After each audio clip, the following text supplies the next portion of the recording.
अस्सलाम वालेकुम।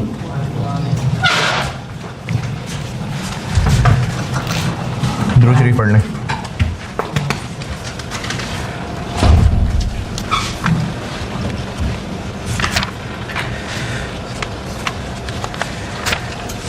Practice question 7 पढ़ लें।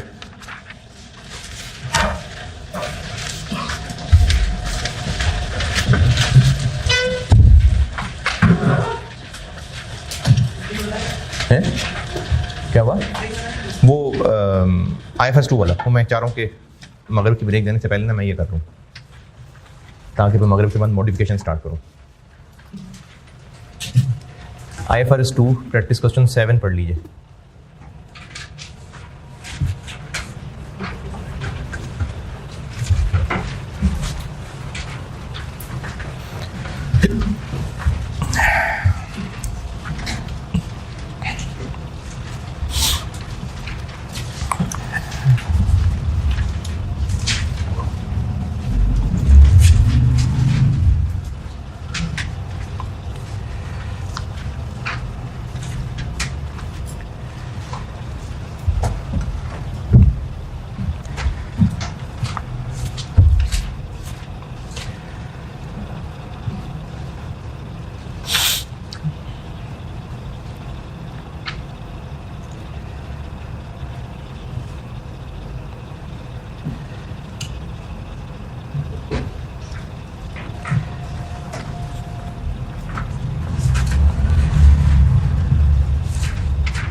हाँ जी,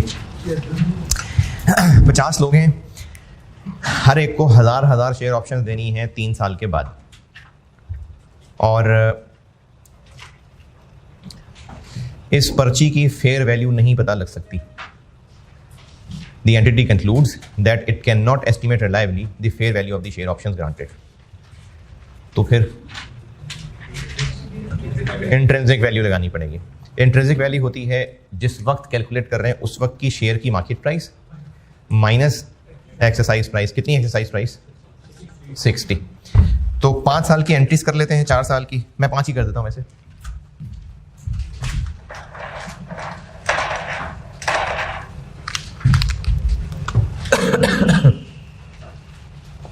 practice question 7, equity instrument granted की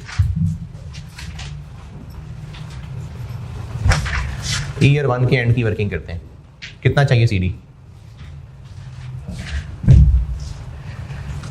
अच्छा, इनिशियल भी यानी जब ग्रांट कर रहे थे उस वक्त भी एंट्री कर लें और साल के एंड पे फिर अपडेट कर लें, तो साल के एंड पे एंट्री कर लेते हैं। ये मैंने पहले भी की थी बात, तो इसलिए ईयर 1 के एंड पे ही कर लेंगे। ईयर 1 के एंड पे कितना रखना CD बैलेंस?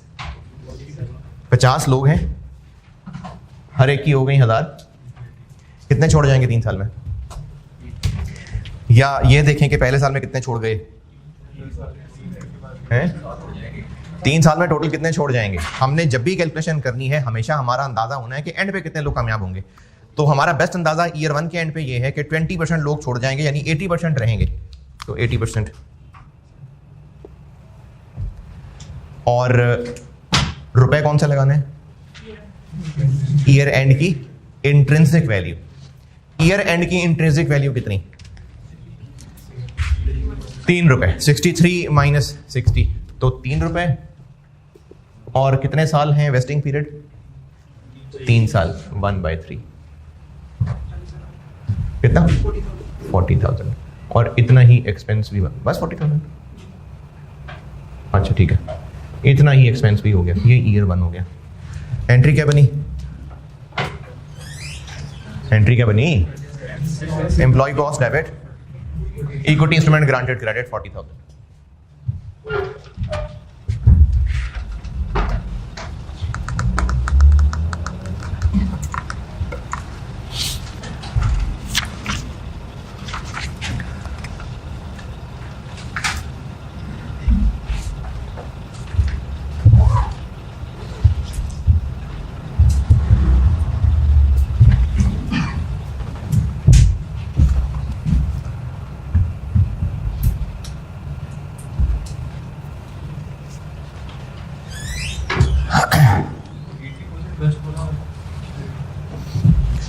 लोग हैं, ईयर 1 में 3 लोग छोड़ गए, बाकी और छोड़ जाएंगे। इन द एंड रिजल्ट ये निकलेगा कि बस 80% ही लोग हैं जो कामयाब होंगे। अच्छा, ये 80% लोग नहीं लिखा, लेकिन 80% ऑफ शेयर ऑप्शन हैं जो वेस्ट होंगी। तो 50 लोग इंटू 1000, 50,000 ऑप्शन, उसका 80% है जो वेस्ट होगा। इन अदर वर्ड्स 80% लोग हैं जो एंड तक पहुंचे होंगे।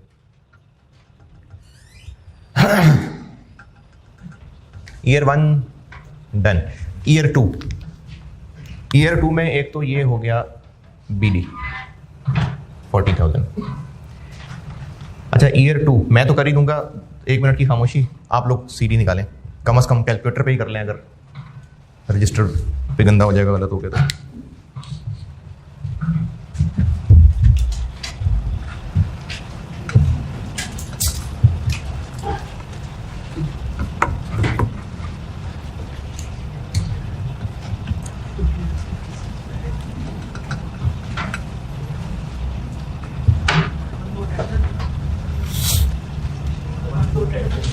हाँ, मेरा ख्याल है ईयर 2 के एंड पे 50 लोग इंटू 1000 इंटू, अब बेस्ट अंदाजा ये है कि एंड तक कितने लोग रहेंगे? 86%। और चूंकि इंट्रिंसिक वैल्यू पे है तो रुपए अपडेट होते जाएंगे। अब ईयर 2 के एंड की इंट्रिंसिक वैल्यू क्या है? 5 रुपए।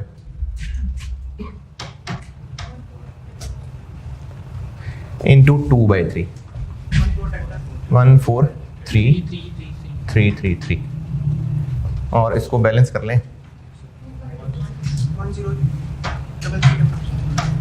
10। तो ईयर 2 के एम्प्लॉय कॉस्ट डेबिट और इक्विटी इंस्ट्रूमेंट ग्रांटेड क्रेडिट 10 बहुत सारे 3।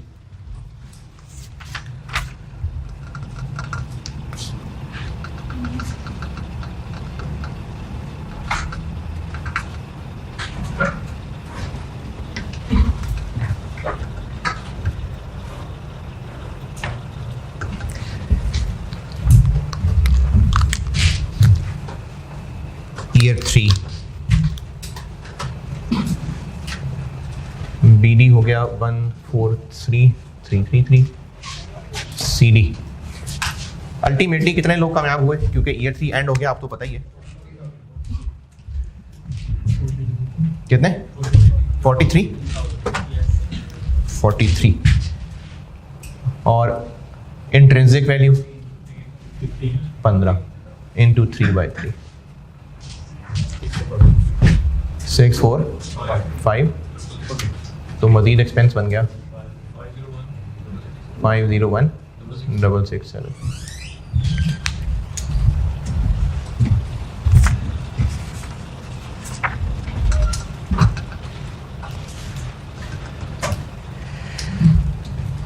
अच्छा, अब ये कर तो वर्किंग ही रहे हैं, तो इसलिए मैं अब ईयर 3 के एंड पे क्या होगा? Equity instrument granted debit, share options credit. अब ये शेयर ऑप्शंस बन गई, तो कर तो वर्किंग ही नहीं है ना, इसलिए इसी को आगे बढ़ा दिया मैंने। अगर एंट्री की बात करें तो इक्विटी इंस्ट्रूमेंट ग्रांटेड का नाम से अकाउंट बनाया हुआ था उस पर्ची को। अब जब शेयर ऑप्शंस इशू हो जाएंगी तो equity instrument granted debit, share options credit, तो वर्किंग ही कर रहे हैं, तो मैंने इकट्ठे ही चला लिया दोनों का। यानी अब यही जो लाल वाला 645,000 है, अब ये ईयर 4 के शुरू पे क्या बन गया हुआ है? ये शेयर ऑप्शन बन गया हुआ है।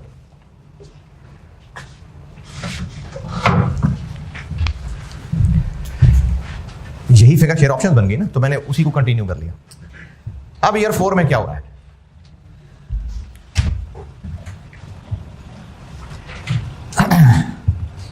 जब तक ये शेयर ऑप्शंस सेटल नहीं हो जाती, इनको हर साल इंट्रिंसिक वैल्यू पे अपडेट करते रहेंगे। ये कल बात यहां पर की थी कि हर साल एंड तक, और फाइनली जब तक सेटल नहीं हो जाती। तो ईयर 4 में 6000 ऑप्शंस हो रही हैं एक्सरसाइज, और जो बाकी रह जाएंगी 37,000, उनको भी अपडेट करेंगे। और ये हम लोग पढ़ रहे हैं equity settled share based payment transaction. General guidance ये है कि जब गुड सर्विसेज मिलेंगी तो उनको डेबिट इक्विटी क्रेडिट किस अमाउंट से? Fair value of good services. लेकिन अगर उनकी फेयर वैल्यू नहीं पता तो फिर इक्विटी इंस्ट्रूमेंट ग्रांटेड की फेयर वैल्यू। वाकई चलें, फिर भी खैर है, equity settled share based payment transaction. तो अगर fair value of good services नहीं पता तो फिर हमें आना पड़ेगा fair value of equity instrument granted. फिर बीच में 2 क्लासेस में ये किया कि उसको ओवर द पीरियड फैलाना है तो कैसे फैलाना है, ये रिकग्निशन की डिस्कशन थी। मेजरमेंट की डिस्कशन में कल मैंने बात ये की थी कि अगर fair value of equity instrument granted लेने हैं तो फिर उसमें केस 1 ये था कि फेयर वैल्यू पता चल रही है, तो कब की फेयर वैल्यू लेनी है? एम्प्लॉयज की सर्विस है तो ग्रांटेड, और अगर अदर गुड सर्विसेज हैं तो जिस दिन गुड सर्विसेज लिए। और अगर fair value of equity instrument granted नहीं पता चल रही, जो कि केस होगा शेयर ऑप्शंस में, शेयर्स के सूरत में नहीं होगा ये मसला, तो फिर इंट्रिंसिक वैल्यू। और इसकी अकाउंटिंग डिफरेंट ये है कि इससे पहले जो कर रहे थे वो ग्रांट डेट की वैल्यू थी और उसको बाद में चेंज नहीं करना था, लेकिन इंट्रिंसिक वैल्यू हुई तो उसको हर साल अपडेट करना पड़ेगा। और जब तक ये सेटल नहीं हो जाएंगी ऑप्शंस, जब तक हमारी बुक्स में आती रहेंगी, इनको इंट्रिंसिक वैल्यू पे अपडेट करते रहेंगे। हाँ, शेयर ऑप्शंस की बात कर रहा हूं।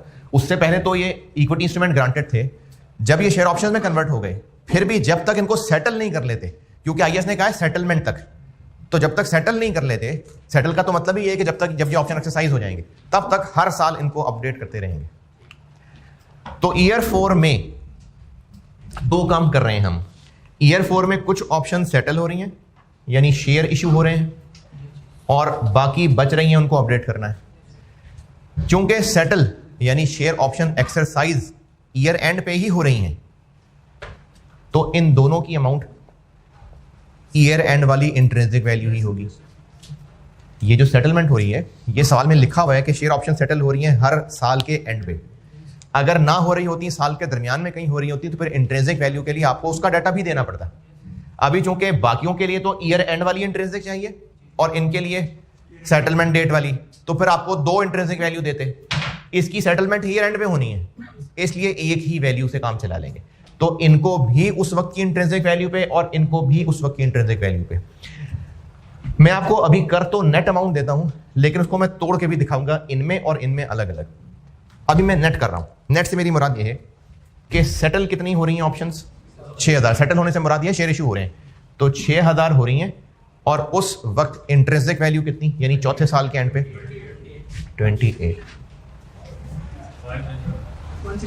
16। और अब ऑप्शंस कितनी बाकी रह गई? 43 थी, 6 एक्साइज हो गई 37। इनको भी 28 पे अपडेट 1036,000। इसको बैलेंस करें।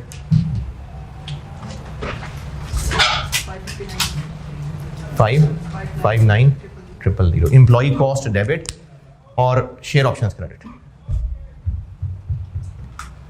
Employ cost debit, share options credit.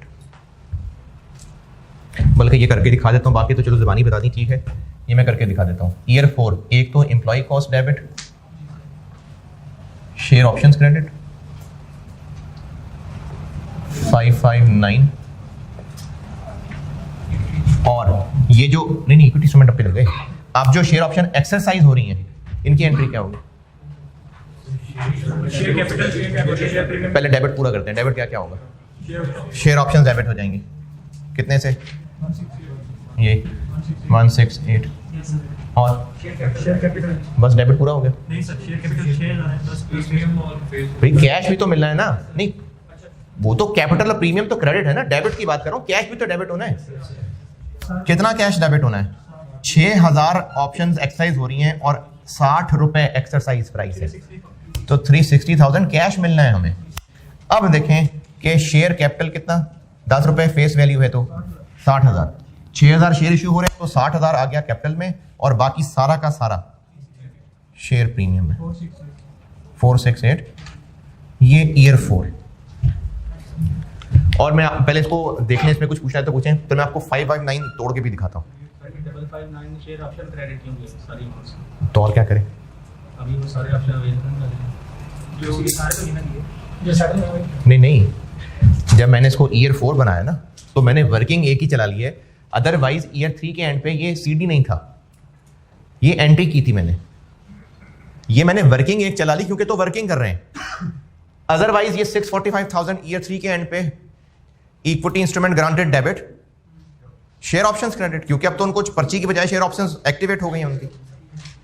अच्छा, असल में ना वैसे पर्चियां नहीं लिखी जा रही होती है, तो मैंने आपको एक विजुलाइज करने के लिए पर्ची की बात बता दी। असल में तो कॉन्ट्रैक्ट होता होगा, उनको ये लेटर मिल जाता होगा कि आपकी ये शेयर ऑप्शंस हैं, ये एक्टिवेट फलाने दिन होंगी, तो वो जब एक्टिवेट होंगी वो 3 साल बाद होंगी, तो उस 3 साल तक मैं उसको पर्ची बोल रहा हूं ताकि आपके ध्यान में एक पिक्चर बन जाए कि हाँ ये पर्ची है, इसकी फेयर वैल्यू। असल में तो पर्ची नहीं होगी ना, असल में तो उनको लेटर मिला होगा कि आपकी ये इतनी शेयर ऑप्शंस हैं, इतनी शेयर ऑप्शंस हैं, लेकिन ये एक्टिवेट तब होंगी जब 3 साल बाद की डेट पे आप मौजूद होंगे। असल में तो इस तरह का लेटर होगा, लेकिन मैंने वैसे आपको समझाने के लिए कह दिया एक पर्ची है 3 साल तक, तो उस पर्ची को हमने इक्विटी इंस्ट्रूमेंट ग्रांटेड कहा हुआ था।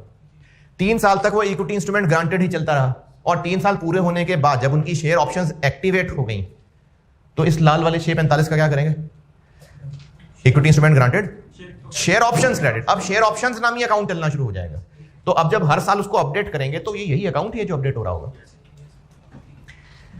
ये दोनों नीली वाली एंट्रीज ओके। अच्छा, अब मैं आपको सिर्फ समझाने के लिए, अदरवाइज इस सवाल में इतनी जरूरत नहीं थी, लेकिन फिर भी समझाने के लिए एक ब्रेकअप करके देता हूं 559 का। शेयर ऑप्शंस को इंट्रिंसिक वैल्यू पे अपडेट करना है, कब कब, सेटलमेंट पे भी और ईयर एंड पे भी। सेटल कितनी हो रही हैं, 6,000। ये जो 6,000 सेटल हो रही हैं, ये पहले कितने अमाउंट, कितने रुपए पे रिकॉर्डेड है, 15 रुपए पे। ये पहले 15 रुपए पे रिकॉर्डेड है, अब हम 28 पे ला रहे हैं, 13 बढ़ा रहे हैं ना, इनटू 13। ये मजीद एक्सपेंस बन रहा है सेटलमेंट पे अपडेट करने से। ये ऑप्शन सारी की सारी अभी 3 एंड पे 15 पे रिकॉर्डेड थी, अब उनको सेटलमेंट पे अपडेट करके 28 तक लाना है, तो 13 का मजीद एक्सपेंस बनेगा, ये वो 13 का एक्सपेंस बन गया। जो बाकी 37,000 रह गई, ये कितने पे पड़ी हुई है, 15 पे। अब इनको किस पे अपडेट करना है, 28, इन पे भी 13 रुपए का मजीद 48। ये इस तरह से 559 बना है। चूंकि इसको भी एक्सपेंस ही बनाना था, इसको भी एक्सपेंस ही बनाना था, तो मैंने इन दोनों को यहां लिख के जब बैलेंसिंग की तो यही 559 आ गया। ये ईयर 4 की सारी कहानी देख लें। सही, आपने एक्सपेंस को बैलेंस करके निकाला है। जी जी। तो हमें पहले इस तरह नहीं करना चाहिए कि 43,000 ऑप्शन है, उन्हें 15 से 13 से मल्टीप्लाई करके तो कर लें, ऐसे कर लें आप। ये चूंकि हम फ्लो में चल रहे थे तो आसान काम किया, सेटलमेंट को सेटलमेंट वाला रेट लगा दें, ईयर एंड पे ईयर एंड वाला रेट लगा दें, बैलेंसिंग करके एक्सपेंस निकाल लें। ये तो फ्लो में आसानी से हो गया, लेकिन समझाने के लिए मैंने आपको ऐसे भी करके बता दिया। आपने ये इन पे सीडी पे ये रेट नहीं लगाना, ना लगाएं, आप ऐसे एक्सपेंस कैलकुलेट करें, फिर सेटल करें, फिर जो बैलेंस करके सीडी बने वो निकाल लें, वो यही बनेगा। हाँ जी, हो सकता है सिर्फ और सिर्फ सेटलमेंट की एंट्री पूछी होती तो उसको पहले 78,000 से अपडेट करते, फिर 550 किधर गया, फिर ये वाली एंट्री होती। मैंने तो सारा ही फ्लो बता दिया ना, इसलिए बैलेंस करके निकाल दिया। हो सकता है आपसे कहा होता सिर्फ सेटलमेंट वाले की एंट्री कर दें, तो पहले ये 78 से इसको अपडेट करते और फिर ये सेटल की एंट्री करते। सेटलमेंट ईयर के दरमियान हो जाए तो भी सिर्फ सेटलमेंट तो जो हमने अलॉट किए हैं उनको इंट्रिंसिक वैल्यू सेटलमेंट डेट पे करते हैं, बाकी बैलेंस। अभी इस वक्त जो ईयर 4 किया है इसमें कोई सवाल परेशानी? जी, जो अपडेट करके लेके जाना है वो एग्जैक्टली समझ नहीं आ रहा। ये समझ आ रही है कि 15 की तो 13 फर्दर लेंगे, तो यही वर्क। इसकी एंट्री की 78 की एंट्री, पहले ये सारी ऑप्शंस 15 पे रिकॉर्डेड हैं, अब इनमें से 6,000 सेटल हो रही हैं, तो उनको 13 रुपए से अपडेट करना है ना, 13 रुपए से अपडेट करना है ना, तो मजीद हमने 78,000 का एक्सपेंस बनाना है। एम्प्लॉय कॉस्ट सारा ये है ही सारा वही, P&L कह देते हैं सादा, कोई मसला नहीं, ना का एम्प्लॉय कॉस्ट जस्ट P&L कह दें। तो ये 78,000 से P&L या employee cost debit, share options credit. अब ये जो सेटल होने वाली है ये अपडेट हो गया 28 पे आ गए 28 पे, अब ये एंट्री हो गई।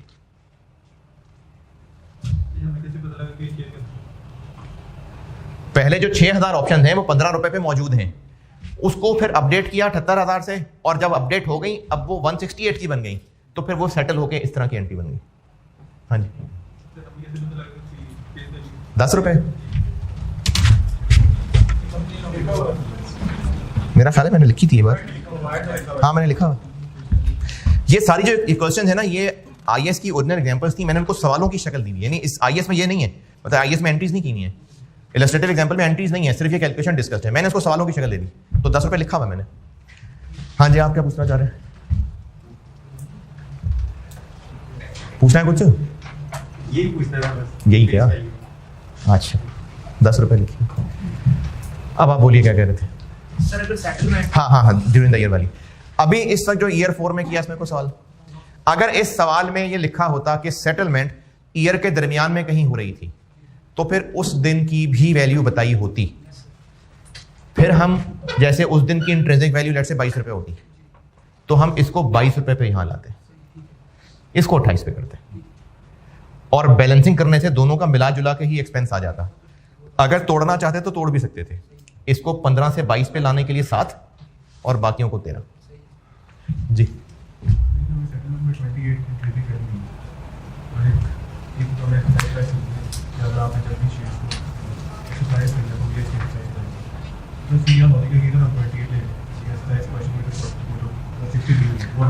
क्योंकि हमें एक्सपेंस ही वो पढ़ना है जो पैसे हमें नहीं मिल रहे होंगे। अच्छा ऑनलाइन वालों के लिए मैं सवाल दोहरा देता हूं कि हम जो शेयर ऑप्शंस की अमाउंट अपने पास रख रहे हैं, ये इंट्रिंसिक वैल्यू पे रख रहे हैं, जबकि 60 रुपए कैश भी तो मिलना है, तो वो 60 किधर गया? वो 60 ये है जब कैश मिल जाएगा। हमें एम्प्लॉयज को शेयर ऑप्शंस देने में खर्चा ही क्या पड़ना है? हमें इन एम्प्लॉयज को शेयर ऑप्शंस देने में कॉस्ट क्या पड़नी है? Intrinsic value. क्यों? क्योंकि इतने पैसे में नहीं मिल रहे होंगे। तो उसी को तो हम ओवर द पीरियड एक्सपेंस बनाते आ रहे थे, तो उसी को एक्सपेंस बनाते आ रहे थे, और वही क्रेडिट उसका शेयर ऑप्शंस के नाम से आ रहा था, और अब वो डेबिट होकर खत्म हो गया, और जितने पैसे आने वो कैश। ठीक हो। हाँ जी ओके। सेटलमेंट मीटर भी ये हो, जैसे आपने कहा कि हम पहले 22 होगा फिर 28 हो जाएगा, तो हमें इस तरह ये ज़्यादा बेहतर नहीं होगी प्रेजेंटेशन के पहले 22 पे सारे को अपडेट करें, फिर उसमें से सेटलमेंट करें, और फिर जो सेकंड हाफ है उसको 6 पे अपडेट कर लें यार, अलग कर लें। मैंने इसलिए आपको अलग अलग लिख दिया, आप अलग कर लेना। ये प्रेजेंटेशन नहीं पसंद आई तो मिटा देता हूँ मैं, ये बोर्ड ही तार देते कहते हैं तो ऐसे कर लें, इसको तोड़ के कर लें, तोड़ लें।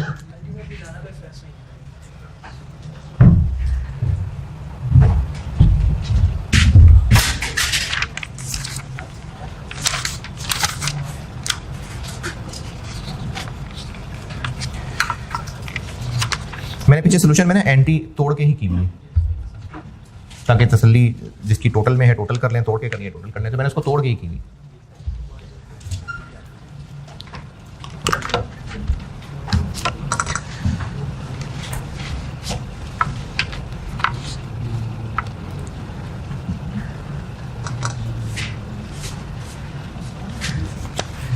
अभी तक कोई बहुत मुश्किल काम तो नहीं हुआ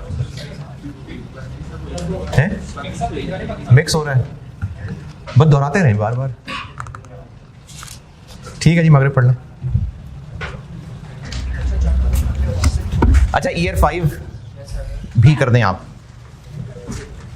ईयर 5 कर दें। ईयर 4 किया ना मैंने सामने, ईयर 5 कर दें आप, ये एंट्रीज बना दें, और ईयर 5 की भी एंट्रीज बना दें।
हाँ जी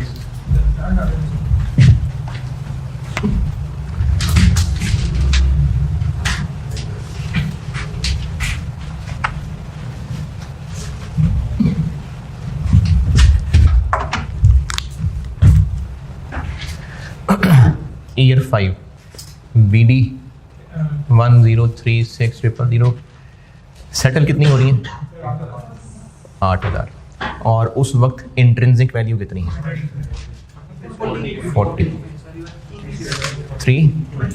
20,000 और CD 37 में से 8 हो गई 29 रह गई 116 इसी को बैलेंस करके देखना चाहें तो टोटल एक्सपेंस निकल आएगा 444 और अगर अलग अलग तोड़ना चाहें तो जो 8,000 सेटल हो रही हैं ये 28 पे रिकॉर्डेड थी 40 पे अपडेट करेंगे तो 12 और एक्सपेंस बनेगा जो 29,000 हैं ये भी 28 से 40 पे 12 और एक्सपेंस बनेगा और ऑप्शन एक्सरसाइज करेंगे तो शेयर ऑप्शंस डेबिट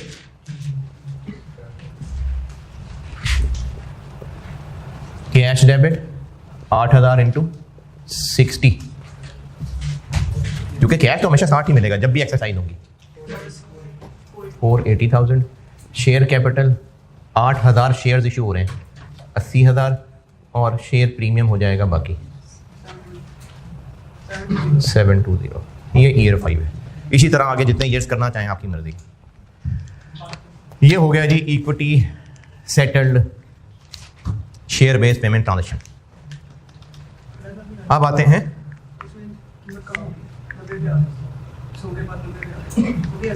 वो भी ऐसे ही होगा उसमें बैलेंसिंग फिगर यहाँ आ जाएगी अगले साल इंट्रिंसिक वैल्यू डाउन हो रही है अगर तो ये बैलेंसिंग फिगर यहाँ आ जाएगी चैप्टर में पेज बस ठीक है बहुत है सवाल काफ़ी है चैप्टर में आ जाएं पेज 7 पे पेज 7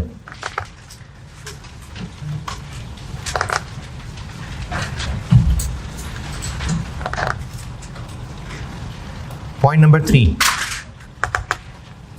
क्यों कहा हुआ है ऐसा हालांकि कल तो बड़ी बार बार ये बात रिपीट की थी पेज नंबर 7 पॉइंट नंबर 3 ये जो पॉइंट 3 में लिखा है ऐसा क्यों लिखा हुआ है ये ऐसा क्यों है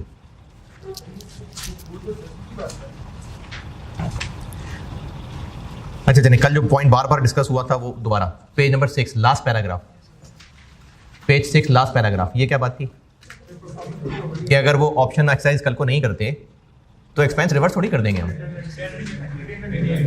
एक्सपेंस नहीं रिवर्स कर देंगे share options debit retain earning credit लेकिन अब पेज 7 पॉइंट नंबर 3 वो तो कह रहा है एक्सपेंस रिवर्स कर देंगे क्यों क्यों क्या वजह होगी इसकी अब क्यों अगर ऑप्शन एक्सरसाइज नहीं हो रही तो एक्सपेंस रिवर्स कर दें हाँ जी नहीं देखें पेज 6 पे जो लास्ट पैराग्राफ था वो था कि अगर कल को वो ऑप्शन एक्सरसाइज नहीं करते तो जो 3 साल में एक्सपेंस रिकॉर्ड करके आए होंगे वो हम रिवर्स कर रहे थे नहीं कर रहे थे ना तो पर पेज 7.3 में क्यों कर रहे हैं रिवर्स है तो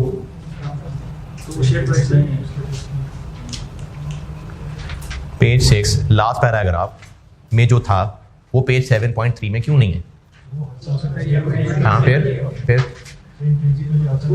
ठीक है फिर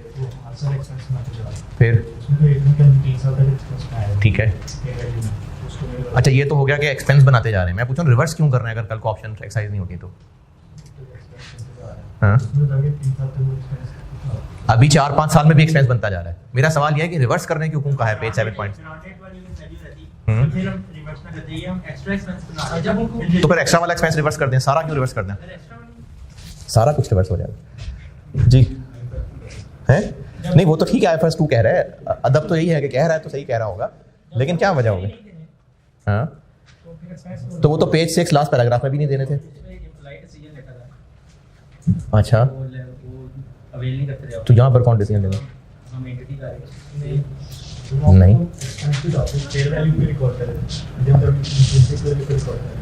तो वो तो अमाउंट चेंज हो गई ना अमाउंट चेंज हो गई ठीक है लेकिन रिवर्स क्यों हो रहा है पॉइंट 3 में अंदर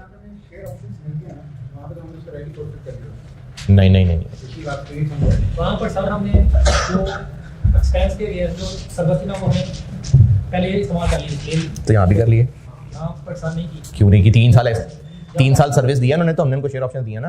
एक्सरसाइज नहीं हो पाएगा। इसका मतलब कल वाली कहानी कोई समझ नहीं आई।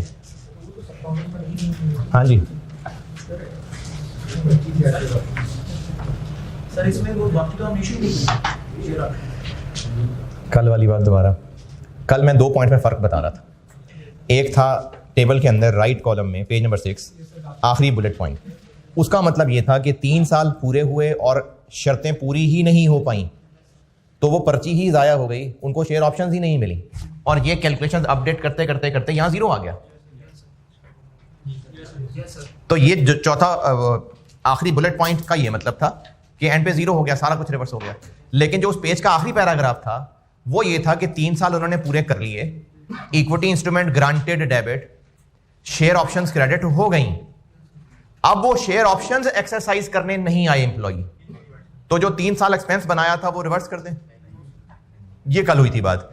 अब पेज 7.3 कह रहा है कि अगर वो एक्सरसाइज नहीं करते, ऑप्शन ही एक्सरसाइज नहीं करते, तो एक्सपेंस रिवर्स कर दें।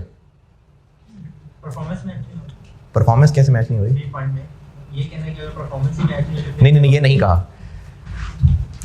चौथा 10वां साल, ये चलो मैंने चौथा लिखा हुआ सामने, इसी की बात करता हूं। चौथा साल एंड हो जाता और सारे एम्प्लॉइज कहते जी हमने ऑप्शंस फाड़ दी, बेकार शेयर्स हैं आपके, हमने नहीं एक्सरसाइज करनी। तो वो जो 3 साल में सर्विस देनी थी वो तो दे चुके होंगे। अब चौथे साल आके उन सब ने फैसला किया एम्प्लॉइज ने कि हमने नहीं ऑप्शन एक्सरसाइज करनी, रखे अपने पास। ये सब जो कास्ट है वो फर्दर कास्ट है, तो फिर सिर्फ फर्दर वाली रिवर्स करते हैं ना, लेकिन सारी रिवर्स कर देनी है। हमने इंट्रिंसिक पे किया तो वो ऑलरेडी एक्स्ट्रा ही है जो हम शेयर ऑप्शन नहीं, लेकिन पहले 3 साल तो प्रॉपर एक्सपेंस रिकॉर्ड करते आए हैं, चौथे 5वें में चलो एक्स्ट्रा रिकॉर्ड हो रही है, तो फिर वो एक्स्ट्रा रिवर्स कर देते हैं, पिछली वाली सारी को रिवर्स कर देते। तो वो है ना जो उन्होंने कंपनी अपनी तरफ से एक्स्ट्रा पे करना था। इंट्रिंसिक वैल्यू अगर ना निकलती तो फेयर वैल्यू भी एक्चुअली इसके आसपास ही होनी थी। फेयर वैल्यू क्या होनी थी? ये पर्ची कितने की बिक जाएगी? तो पर्ची 28 की बिकनी है और कितने की बिकनी है? जो इंट्रिंसिक वैल्यू है उसके आसपास ही होनी है इस पर्ची की फेयर वैल्यू। इस इंट्रिंसिक वैल्यू को ही हमने क्यों यूज कर लिया? क्योंकि ये फेयर वैल्यू के तौर पे हो जाएगी इस्तेमाल, कि अगर ये पर्ची भी किसी को बेचेगा तो 28 रुपए की बेचेगा ना, तो इसकी फेयर वैल्यू भी 28 के आसपास ही निकलनी थी। हाँ जी, आप बोल रहे थे कुछ? एक्साइज प्राइस पे नहीं हुई है, इंट्रिंसिक वैल्यू पे हुई है। अच्छा, फिर अच्छा जी, खुद ही बता देता हूँ। ये चीज़ें पूछता इसलिए हूँ, डिस्कस इसलिए करता हूँ। ठीक है, IFRS 2 ने कहा है तो करना है, लेकिन जरा दिमाग भी इस्तेमाल किया करें।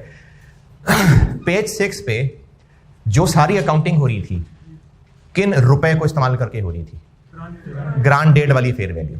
वो रुपए अपडेट नहीं हो रहे थे, बस हम हर साल के एंड पे क्या कर रहे थे? नंबर ऑफ एम्प्लॉइज का बेस्ट एस्टिमेट ले रहे थे, और अगर आखिर में आके कोई भी एम्प्लॉई ना जीते तो आखिर में आके वो सारी कैलकुलेशन 0 हो जाएगी। इसलिए BD/CD का डिफरेंस सारा BD रिवर्स करना पड़ जाएगा। ये था पेज 6 के राइट कॉलम का आखिरी बुलेट पॉइंट, कि वो कामयाब ही नहीं हो पाए। ऑप्शन एक्सरसाइज करने की बात नहीं हो रही, उस पर्ची से उनको ऑप्शन ही नहीं मिल सकी। क्यों नहीं मिल सकी? क्योंकि शर्तें पूरी नहीं, कामयाबी नहीं हुए। ये था उस टेबल के राइट कॉलम का चौथा बुलेट पॉइंट, चौथा 5वां जो भी था। लेकिन पेज 6 का लास्ट पैराग्राफ ये था कि एम्प्लॉइज कामयाब हो गए, उनको उस पर्चियों के बदले शेयर ऑप्शंस मिल गई। अब उन्होंने क्या करना था? आगे एक्सरसाइज करने आना था, नहीं आए एम्प्लॉय, उन्होंने कहा नहीं, कोई इंटरेस्ट नहीं है मैं आपके शेयर खरीदने में, तो एक्सपेंस रिवर्स करते हैं। नहीं किया था एक्सपेंस रिवर्स। ये पेज 6 के आखिरी पैराग्राफ में लिखा हुआ था। अब पेज 7 का पॉइंट 3 कह रहा है सब रिवर्स कर दें, तो वो इसलिए कह रहा है कि अगर ये ना भी कहता तो ये अंडरस्टूड बात हो रही थी जो हम कर रहे हैं, उसमें ये ऑटोमेटिकली कवर हो जाना था। कैसे? शेयर की एक्साइज प्राइस कितनी है साल में? 60। और हम लोग क्या काउंटिंग कर रहे हैं? Year 4, year 5, year 6, year 7 update करते जा रहे हैं। अगर मार्केट में शेयर ही सस्ता होने लग जाएगा, 60 से भी नीचे गिर जाएगा, तो इंट्रिंसिक वैल्यू क्या हो जाएगी? 0 हो जाएगी। अगर शेयर मार्केट में 60 से नीचे चला गया तो इंट्रिंसिक वैल्यू 0 हो जाएगी ना। और हमने चूंकि हर एंड पे अपडेट करना है, तो जब 0 पे अपडेट करेंगे तो पिछला सारा कुछ ही रिवर्स हो जाएगा। तो ये टेक्निकली हो जाएगा रिवर्स। अगर ये पॉइंट 3 ना भी लिखा होता तो भी हर साल अपडेट करते करते करते शेयर मार्केट में सस्ता हो जाता, इंट्रिंसिक वैल्यू 0 हो जाती, CD बैलेंस 0 पे अपडेट करने की वजह से सारा खत्म हो जाता। तो अपडेट करना है इसमें, इसलिए ये 0 हो जाएगा, इसलिए रिवर्स हो जाएगा। क्या? क्या? काम होती जाती तो ये चीज कहाँ लिखी है? अगर जीरो होगी तो फिर रिवर्स होगा ना है सर। अगर शेयर की प्राइस 60 रुपए, इंट्रिंसिक वैल्यू कैसे निकालेंगे? इंट्रिंसिक वैल्यू तो ये है ना, एक्सरसाइज प्राइस और मार्केट प्राइस का डिफरेंस। नहीं, किस में से क्या माइनस करना है? मार्केट प्राइस में से एक्साइज प्राइस माइनस करनी है। अब अगर मार्केट प्राइस ही शेयर की 35 रुपए हो गई है, हाँ जी, तो मैं तभी बात कर रहा हूँ ना कि इंट्रिंसिक वैल्यू अगर जीरो हो जाएगी तो फिर उस साल के एंड पे तो ये जीरो हो जाना है ना। पॉइंट 3 में उसने कहा है कि अगर कल को वो एक्सपायर हो जाए, बेकार हो जाए, फोरफीट हो जाए, यानी ऑप्शन बेकार हो जाए, तो फिर सब कुछ रिवर्स हो जाएगा। तो उसको अलग से रिवर्स नहीं करना पड़ेगा, वो इस प्रोसीजर के रास्ते रिवर्स हो जाएगा। ये कह रहा हूं कि अगर पॉइंट 3 ना भी लिखा होता तो अल्टीमेटली हो यही जाना था, अगर कल को ऑप्शन बेकार हो जाए तो। बस उसकी रीजन बता रहा था। तो इसमें फिर ये भी बात आ जाएगी, अगर इंसानी का वो जीरो हो या वो वाकई में तभी रिवर्स करेंगे। समझा नहीं बात आपकी? एम्प्लॉइज नहीं एक्सरसाइज करते अपने ऑप्शन, और एक्सपायरी डेट गुजर जाती है, हाँ, तो सब जीरो हो जाना एंड पे। अगर बेशक उसकी फेयर वैल्यू वो क्या कहते हैं, नहीं, वो तो मैंने एक मिसाल दी है कि मार्केट में शेयर सस्ता हो गया तो इंट्रिंसिक वैल्यू जीरो हो गई है। अगर वैसे ही एक्सपायरी डेट गुजर जाए तो भी वो जीरो हो गई। जब एक्सपायरी डेट ही गुजर गई तो उनको तो कोई नहीं खरीदेगा ना, तो उनकी इंट्रिंसिक वैल्यू फिर भी जीरो हो गई। वो इससे पहले वाला केस था, वो इससे पहले वाला केस था।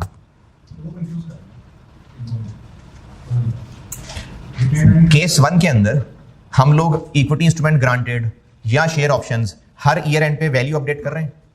केस 1 में, केस 1 केस 1 है ही यही कि इक्विटी इंस्ट्रूमेंट ग्रांटेड की फेयर वैल्यू पता है, तो फिर हम वही जो शुरू वाली फेयर वैल्यू थी वही चला रहे थे, अपडेट नहीं कर रहे थे। जब अपडेट नहीं कर रहे थे तो ये जीरो वाला मसला ही नहीं आया। और अगर कल को शेयर ऑप्शन एक्सरसाइज ना हुई तो share option debit, retain earnings credit. ये पेज 6 का आखिरी पैराग्राफ था। केस 2 के अंदर हम इक्विटी इंस्ट्रूमेंट ग्रांटेड हो या शेयर ऑप्शन हो, इनको हर साल के एंड पे अपडेट कर रहे हैं रुपए को।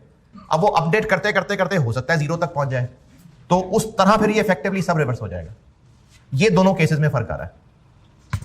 लेकिन अगर आपको ये बात अजीब नहीं हजम हो रही, आप इग्नोर करें इस बात को, क्योंकि जो प्रोसीजर फॉलो करने का कहा है उसमें आप अल्टीमेटली वो मासूमियत में फिर भी कर ही जाना था आपने। तो इसलिए जो मैंने पॉइंट 3 पे बहस किया, अगर नहीं समझे इग्नोर। ये जो पॉइंट 4 लिखा हुआ है ये मॉडिफिकेशन के बाद पेज 8 पे आ जाए। Modification, page 8 modification. मॉडिफिकेशन में भी आपको सवाल से पहचानना पड़ेगा, निशानियां बता रहा हूं, लेकिन पहचानना पड़ेगा कि केस 1 है कि केस 2 है। IFRS 2 में चीजें बहुत ज्यादा हैं, समझा रहा हूं, याद आपको करनी पड़ेंगी। फाइनेंशियल इंस्ट्रूमेंट्स में बहुत ज्यादा चीजें, कंसोलिडेशन में बहुत ज्यादा चीजें हैं। मेरा काम है आपको समझाना, याद आपने करना है। मॉडिफिकेशन पेज नंबर पता नहीं क्या 8, पेज नंबर 8 मॉडिफिकेशन। इसमें भी आगे केसेस हैं।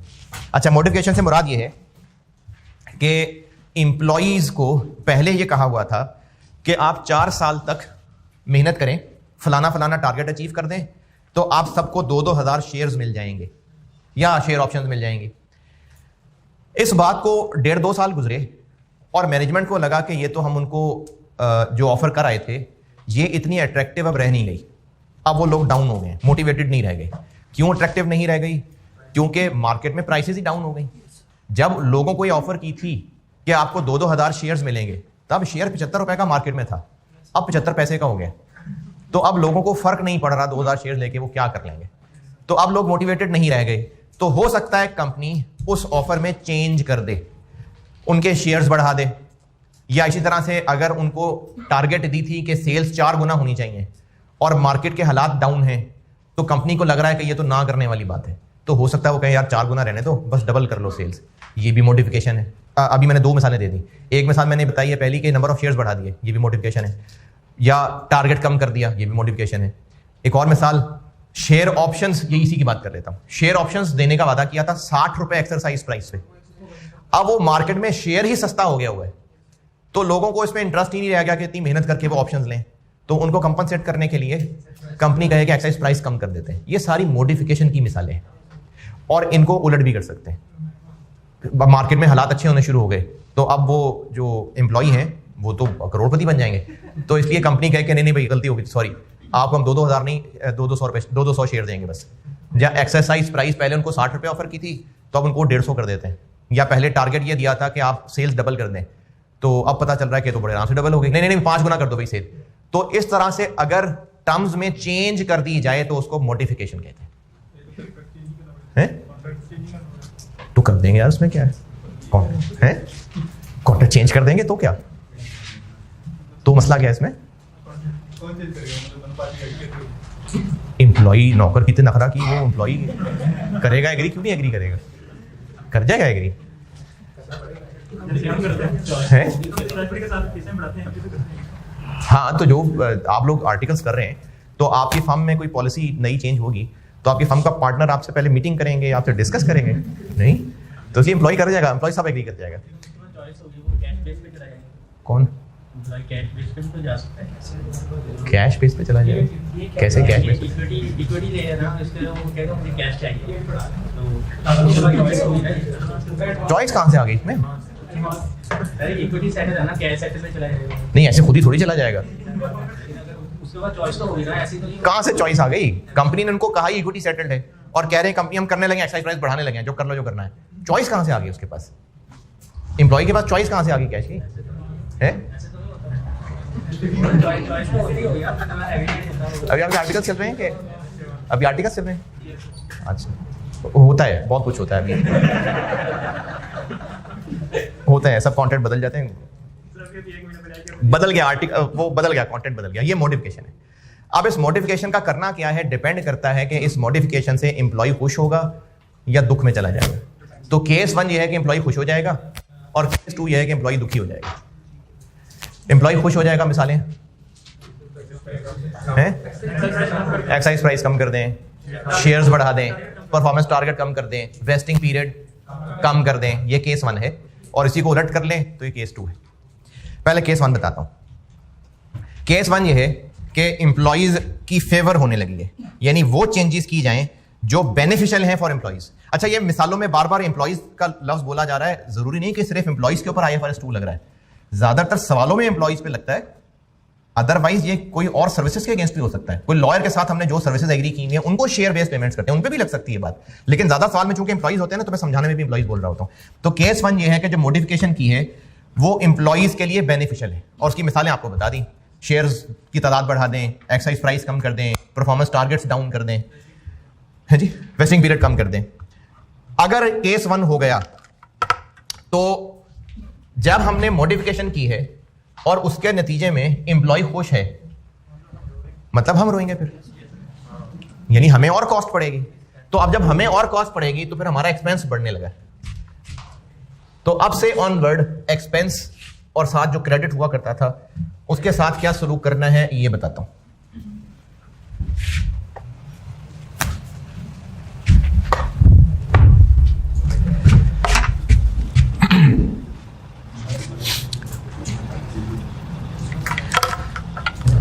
इसमें एक काम तो ये करेंगे कि जो पहले अकाउंटिंग चल रही थी उसको चलाते रहेंगे, और अब मॉडिफिकेशन से जो एक्स्ट्रा फर्क पड़ रहा है उसको अलग से कैलकुलेट करेंगे।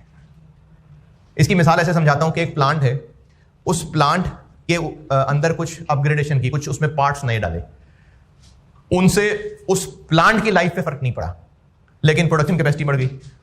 तो इसकी डेप्रिसिएशन कैलकुलेट करने का एक तरीका ये भी होता है कि जो प्लांट को पहले डेप्रिशिएट कर रहे थे वो वैसे ही करते रहे, और ये जो एक्स्ट्रा कैपेक्स है इसको सेपरेटली अब से ऑनवर्ड रिमेनिंग लाइफ पे बांट लें। अगर प्लांट की ओवरऑल लाइफ पे फर्क नहीं पड़ा तो पुराने को ऐसे चला लें, और ये जो एक्स्ट्रा कैपेक्स किया है इसको अलग से रिमेनिंग लाइफ पे बांट लें। कुछ इस तरह की चीजें, आल्दो के कैपेक्स नहीं आ रहा बीच में, लेकिन वैसे समझाने के लिए रिलेट कर रहा था।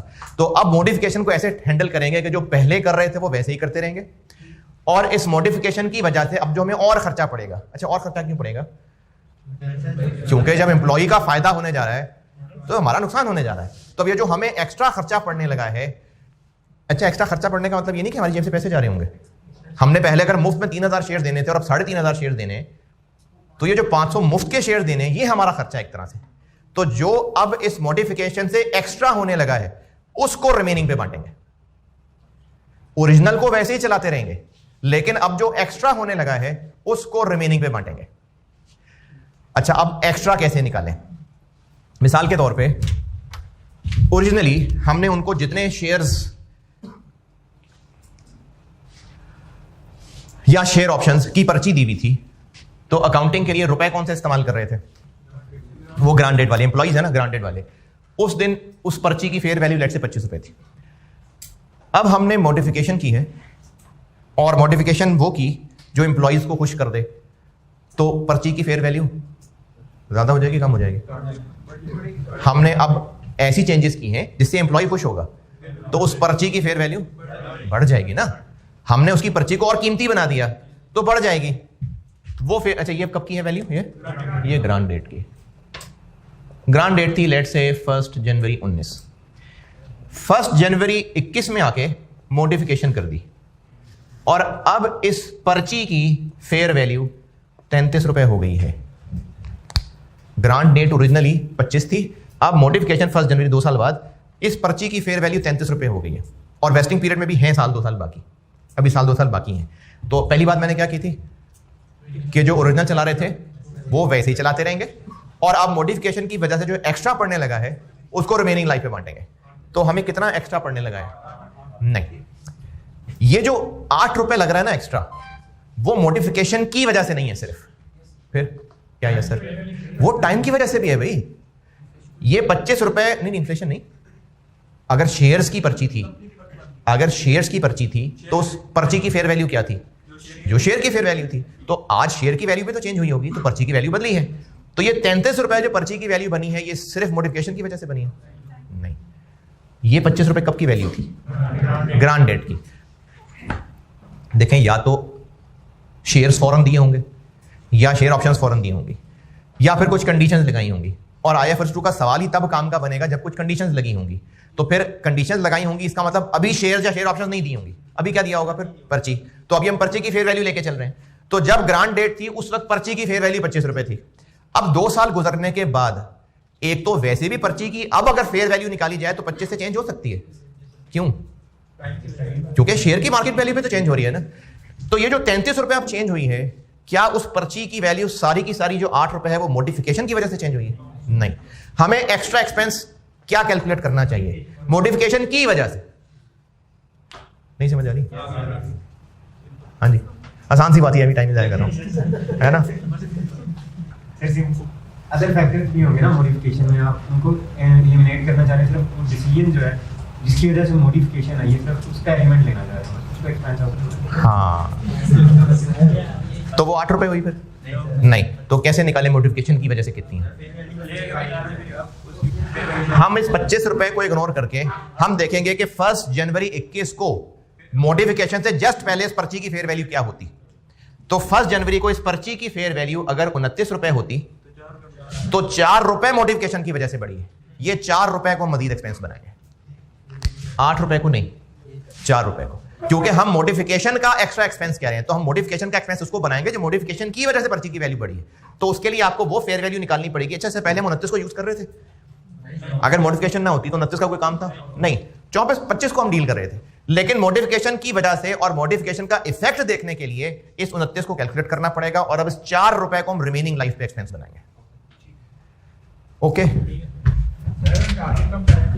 अब ये मेन कॉन्सेप्ट समझा। अब मैं आगे अलग अलग बताता हूं कि अगर शेयर्स बढ़ा रहे हैं तो क्या, एक्साइज प्राइस चेंज कर रहे हैं तो क्या, वेस्टिंग पीरियड कम कर रहे हैं तो क्या, इनको अलग अलग बताता हूं।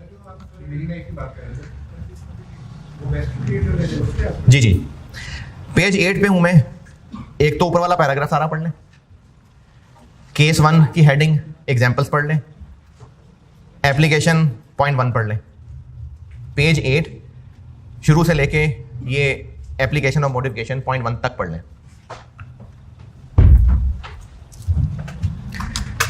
पेज 8 मॉडिफिकेशन टॉप से लेके केस 1 की एग्जांपल, एप्लीकेशन पॉइंट 1 तक पढ़ लें।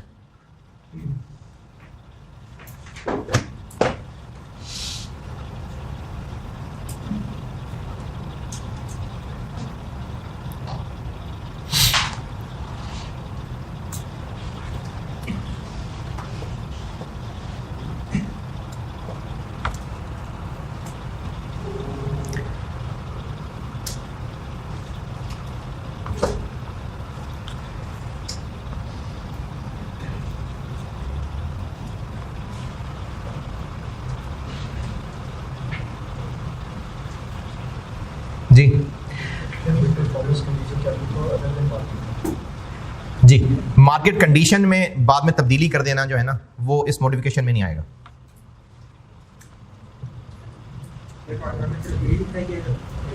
हाँ बिल्कुल, पॉइंट 1 में ये लिखा है जो पहले करते थे वैसे ही होगा। पॉइंट 2, अब जो इंक्रीज आएगी, पॉइंट 2 समझा रहा हूं, यानी ये 4 रुपए, अब जो इंक्रीज आएगी in fair value of equity instrument granted, लेकिन इंक्रीज किस वजह से?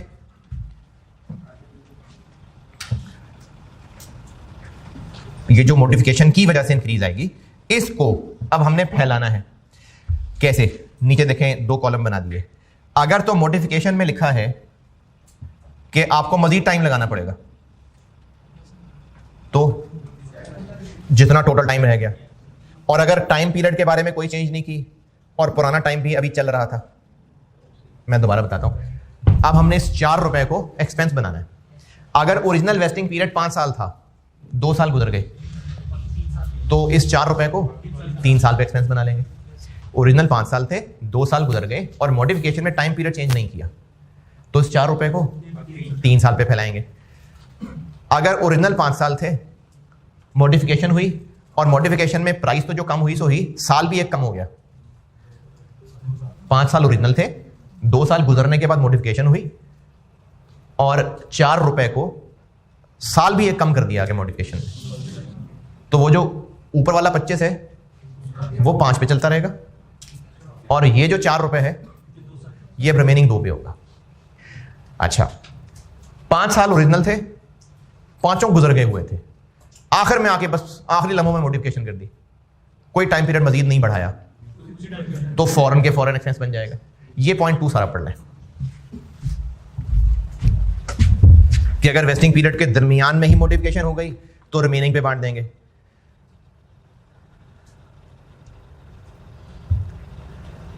लेकिन अगर ओरिजिनल पीरियड गुजरने के बाद हुई तो फॉरेन एक्सपेंस बना लेंगे। लेकिन अगर मजीद पीरियड बढ़ा दिए मॉडिफिकेशन का, तो फिर उस मॉडिफिकेशन वाले पीरियड पे बांटेंगे। ये पॉइंट 2 सारा पढ़ लें। एक मिनट, पॉइंट 2 सारा पढ़ लें। ये जो मैंने एक बॉक्स बनाया हुआ है, इससे ऊपर ऊपर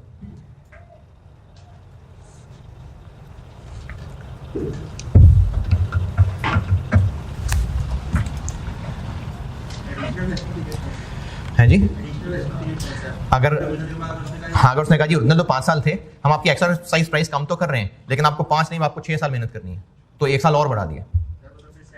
नहीं, उसको और बहुत ज्यादा चीजें फेवरेबल कर दी ना, नंबर ऑफ शेयर्स बढ़ा दिए, एक्सरसाइज प्राइस कम कर दी, तो साल एक आधा बढ़ाने से फर्क नहीं पड़ेगा, नेट खुशी होगी इसको। इधर सर की आवाज आई थी जी। आपने बात की है पहले मॉडिफिकेशन जो साल के दौरान करा। हाँ, साल के दौरान नहीं। हाँ, तो वो वाला केस है, तो जो 25 की मांग है, 25 वाली वो 5 साल हमने करनी है, और जो मॉडिफिकेशन है वो रिमेनिंग पे जी, दोनों साथ चलेंगे। जी बिल्कुल, मॉडिफिकेशन की बात नहीं। जी बिल्कुल। जो पुराना है वो तो चल ही रहा होगा ना, वो चलाना ही चलाना जैसे पहले कर रहे थे। दूसरी वाली ये पॉइंट है, उसमें वो जो इमीडिएटली के बाद वाली बात करे, वो जो रिमेनिंग दूसरा कॉलम ये है कि ओरिजिनल 3 साल थे, वो 3 साल खत्म हो गए और अभी एम्प्लॉय पर्ची लेके आया, तो उसको कहा नहीं यार अभी ऐसा करो कि 2 साल और कर लो, तो ओरिजिनल पीरियड खत्म होने के बाद और बढ़ा दिए, तो अब वो रिमेनिंग 2 साल। यानी इसका कंक्लूजन ये है कि जितना वेस्टिंग पीरियड बाकी है उस पर बनाना है। ये टेबल जो मैंने बना दिया, इसका कंक्लूजन ये है, बिल्कुल शॉर्ट अगर करें तो, कि जितना रिमेनिंग पीरियड रहता है उसके ऊपर बांटना है।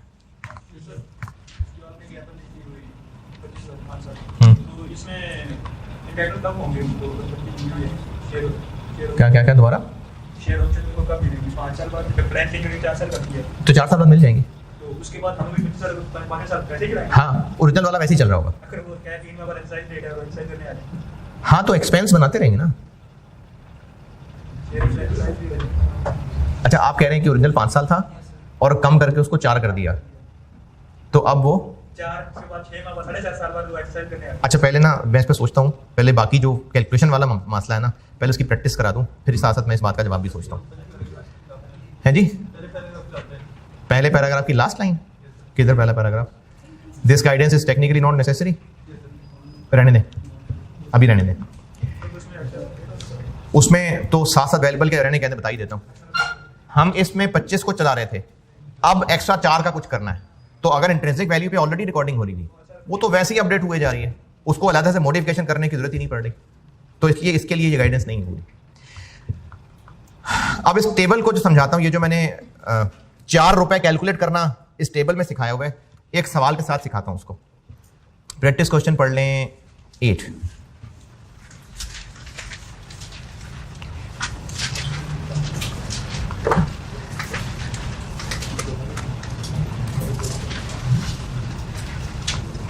प्रैक्टिस क्वेश्चन 8 पढ़ लें, करता हूं डिस्कस।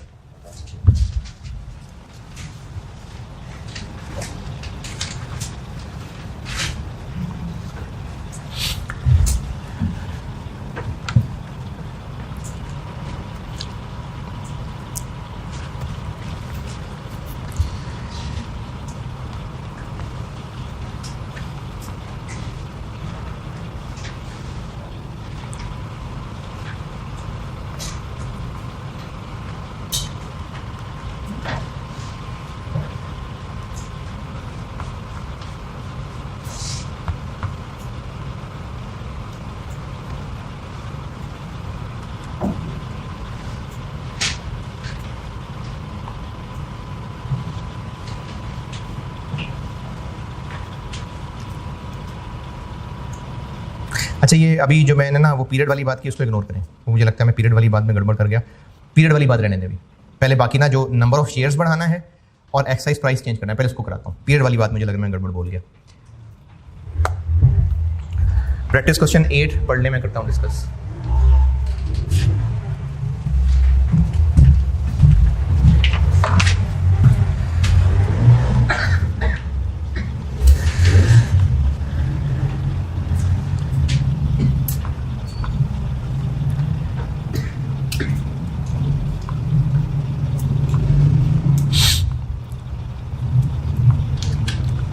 जी पढ़ लें तो मैं डिस्कस करूँ।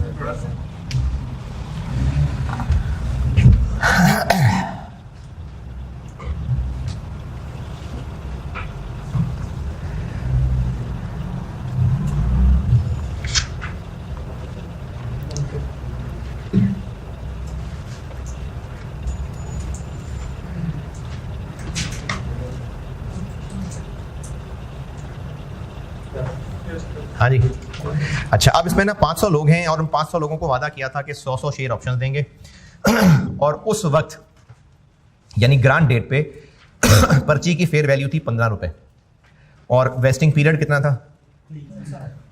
तो 15 रुपए 3 साल पे फैल के एक्सपेंस बनता आ रहा था और नंबर ऑफ पर्सन जैसे पहले 2 दिन से कर रहे हैं वही होता रहेगा कि पहले साल के एंड पे कितने की उम्मीद है, दूसरे पे कितने की उम्मीद है। During the year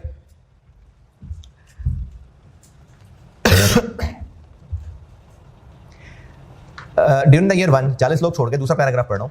during the year 40 लोग छोड़ के ईयर एंड पे, ईयर 1 के एंड पे प्राइस गिर गई और कंपनी को लगा कि लोग अब इंटरेस्टेड नहीं रहेंगे, तो उन्होंने क्या किया कि शेयर ऑप्शंस की एक्साइज प्राइस चेंज कर दी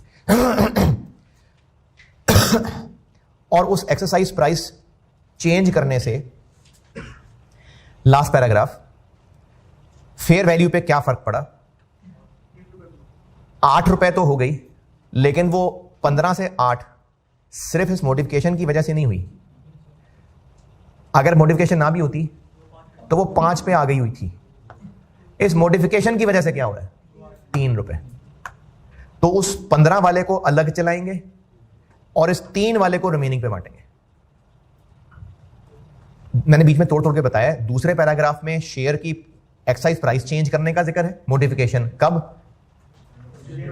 ईयर 1 के एंड पे या ईयर 2 के शुरू में कह लें। और अब उससे फर्क क्या पड़ रहा है, ये मैं लास्ट पैराग्राफ पे आ गया कि अगर ये मॉडिफिकेशन ना होती तो मार्केट में शेयर वैसी सस्ता होने की वजह से उस पर्ची की वैल्यू बस 5 रुपए रह गई होती। मॉडिफिकेशन की वजह से वो 8 है। ये रीप्राइसिंग जो वर्ड है, मतलब मॉडिफिकेशन, हमने क्या मॉडिफाई किया है?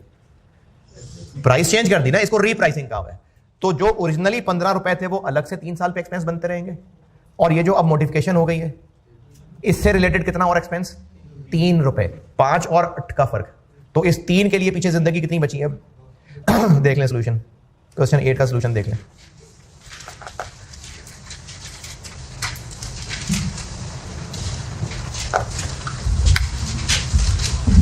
ये इक्विटी के नीचे जो मैंने 3 ब्रैकेट बनाए हुए ना, ये ईयर 1 2 3 के ब्रैकेट है। पहला ब्रैकेट ईयर 1 का बनाया हुआ है, दूसरा ब्रैकेट ईयर 2 का और तीसरा ब्रैकेट ईयर 3 का बनाया हुआ है। सोल्यूशन में इक्विटी के नीचे मैंने 3 ब्रैकेट्स लिखे हैं तो ईयर 1, ईयर 2, ईयर 3 के ब्रैकेट्स हैं। तो मॉडिफिकेशन ईयर 1 गुजर चुका था चूंकि, तो ईयर 1 में तो 15 रुपए के एक्सपेंस की काउंटिंग हो गई, लेकिन जब ईयर 2 आया तो मॉडिफिकेशन हुई है, तो जो 15 था वो अलहदा से 2/3 चला। देखें ईयर 1 में नंबर ऑफ पर्संस में भी फिलहाल डिस्कस नहीं कर रहा, वो तो कर लेंगे।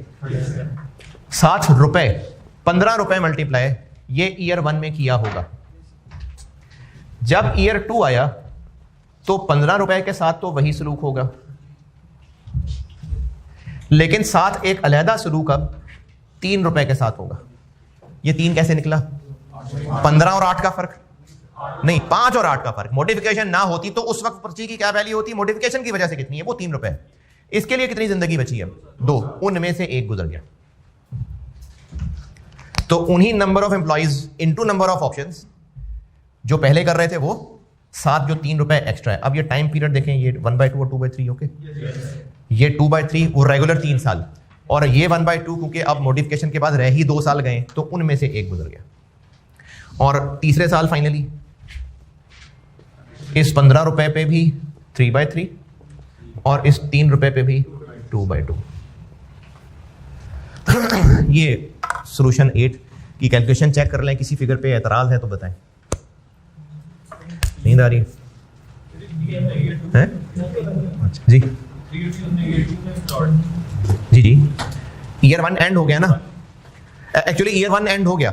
सवाल में आपको या तो डेट बता दी होगी, या अगर इसमें देखें ईयर 1 एंड हो गया था और शेयर प्राइस गिर गई थी, अब उसमें ये प्राइसेस चेंज कब की? ईयर 2 के स्टार्ट पे, ईयर 2 के स्टार्ट पे। ये असल में एक एग्जांपल थी ना, तो एग्जांपल में चीजें जब डिस्कस हो रही होती हैं तो जरूरी नहीं होता कि एग्जांपल में सवाल की तरह का सारा डाटा दिया हो, एक फ्लो में एग्जांपल डिस्कस हो रही होती है। तो ईयर 2 के शुरू में हुई रीप्राइसिंग। आप क्या कह रहे हैं? जी, मॉडिफिकेशन की वजह से वो 5 से 8 पे जा रही है, तो वो जो 3 रुपए एक्स्ट्रा हमें पड़ रहा है उसको हमने रिमेनिंग पे बांटना है। वो फिर एम्प्लॉय खुश नहीं होगा ना। केस 1 है ही जिसमें एम्प्लॉय खुश हो रहा है, और एम्प्लॉय का खुश होने का मतलब है कि कंपनी उदास है।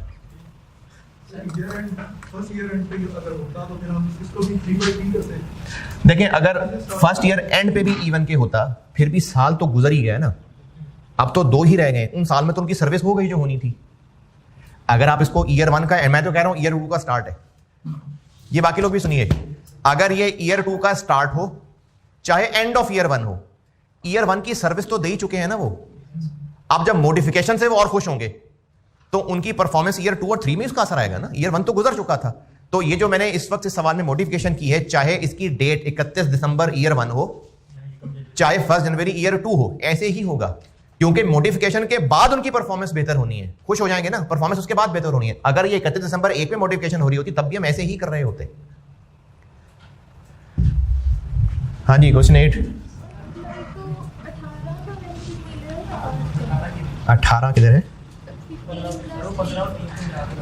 देखें ये तो कंपनी ने अपनी एक कैलकुलेशन की है ना। एम्प्लॉय को तो बेनिफिट मिल रहा है कि उसको शेयर ऑप्शंस मिल जाएंगी और वो मार्केट से सस्ते में शेयर्स ले लेगा। एम्प्लॉय को तो 18 रुपए का पता भी नहीं है। ये तो IFRS 2 ने तरीके बताया कि आपने किस दिन की कौन सी वैल्यू लेकर काउंटिंग करनी है। उस तरह 15 और 3 18 बन रहे हैं।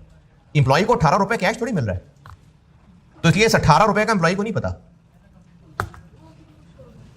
अच्छा, एम्प्लॉय इसलिए खुश हो रहा है कि 15 से 18 हो रहा है। एम्प्लॉय क्यों खुश हो रहा है? क्योंकि नहीं, एम्प्लॉय को इनफैक्ट 5 का भी नहीं पता। एम्प्लॉय खुश इसलिए हो रहा है क्योंकि इस ऑप्शन की रीप्राइसिंग कर दी। देखें मार्केट में ना शेयर हो गया सस्ता। अगर एम्प्लॉय को एक्सरसाइज प्राइस लेट से 40 रुपए ऑफर की हुई थी, तो मार्केट में जब शेयर सस्ता होगा तो वो ऑप्शन अट्रैक्टिव नहीं रह जाएगी। वो ऑप्शन अट्रैक्टिव ही कब है? तो वो जो शेयर की एक्सरसाइज प्राइस उसको 40 रुपए ऑफर की हुई थी, अब उसको कंपनी कहे कि हम इसको 32 कर रहे हैं, तो खुशी होगा ना वो। ये है केस 1। अब वो कितने रुपए का खुश होगा वो खुशी डिटरमिन नहीं करेगी। उसने खुश होना या तो शेयर्स बढ़ रहे हो, या एक्सरसाइज प्राइस कम हो रही हो, या टारगेट कम हो रहे हो, या वेस्टिंग पीरियड। तो अब इसकी डायरेक्शन बताएगी कि वो खुश हो रहा है। एक्सरसाइज प्राइस का कम होना, एम्प्लॉय खुश हो रहा है, ये केस 1 है। टारगेट्स का रिलैक्स हो जाना, केस 1 है, खुश हो रहा है एम्प्लॉय।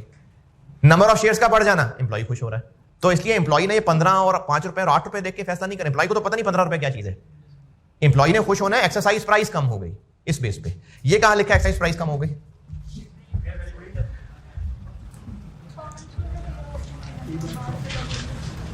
दूसरे पैराग्राफ में लिखा हुआ है कि शेयर प्राइस मार्केट में गिर गई, इसलिए कंपनी ने शेयर ऑप्शंस की प्राइस चेंज कर दी।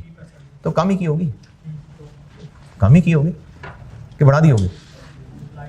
कम ही की होगी। तो इसलिए ये एम्प्लॉय खुश वाला केस है। Practice question 8 done.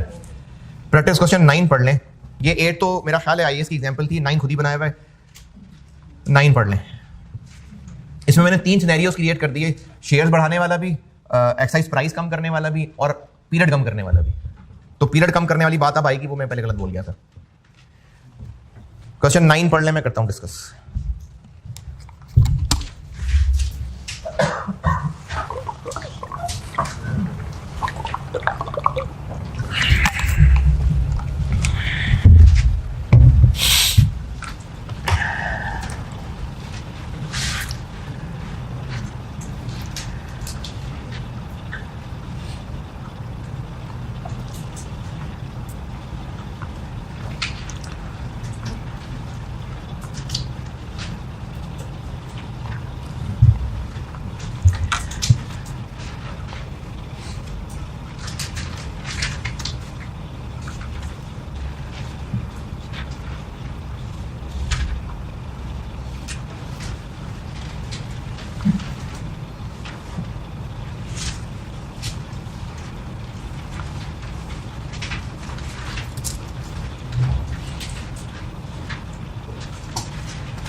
हाँ जी, अच्छा। क्वेश्चन 9 में जिनको समझ नहीं आया कि हुआ क्या है, तो जो होना है वो रिक्वायरमेंट्स में लिखा हुआ है।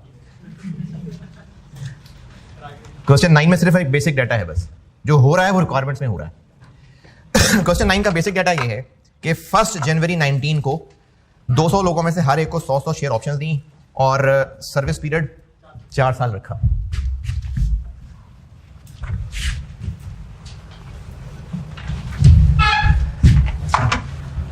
जाग रहे हैं? प्रैक्टिस क्वेश्चन 9 करा रहा हूं मैं। IFRS 2 ना सर, बस C 1 पढ़ा रहा हूं। प्रैक्टिस क्वेश्चन 9 सिनेरियो A कर रहा हूं डिस्कस। पहले बेसिक डाटा ये है कि 200 लोग हैं, हर एक को 100 शेयर ऑप्शन मिलनी है, 4 साल वेस्टिंग पीरियड है। सर्विस कंडीशन है, परफॉर्मेंस कंडीशन है? बस सर्विस कंडीशन है, 4 साल का टाइम पीरियड है। उस वक्त यानी ग्रांट डेट 1 जनवरी को फेयर वैल्यू थी पर्ची की 20 रुपए, और तब सोचा था कि 20 लोग छोड़ जाएंगे इन 4 साल में। ये पहला पैराग्राफ है।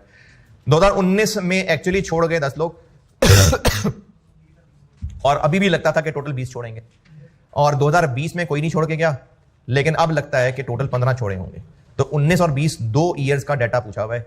तो ये 19 और 20 के एम्प्लॉइज की तादाद और एंड ऑफ ईयर पे बेस्ट एस्टीमेट बता दिया। इन 2 पैराग्राफ से रिलेटेड किसी का कोई सवाल एतराज है तो बताएं। इनकम स्टेटमेंट और बैलेंस शीट के एक्सट्रैक्ट पूछे 19 और 20 in respect of each of the following independent situations. अब ये A, B और C ये 3 अलग अलग सवाल है। पहले A, 1 जुलाई 20, 1 जुलाई मिड 1 जुलाई 20 पे शेयर प्राइस गिर गई और उसकी वजह से एम्प्लॉइज को खुश करने के लिए कंपनी ने एक्सरसाइज प्राइस को कम कर दिया। वेस्टिंग पीरियड नहीं छेड़ा, एक्सरसाइज प्राइस कम कर दी। तो 2019 की करते हैं पहले बात। इक्विटी इंस्ट्रूमेंट ग्रांटेड,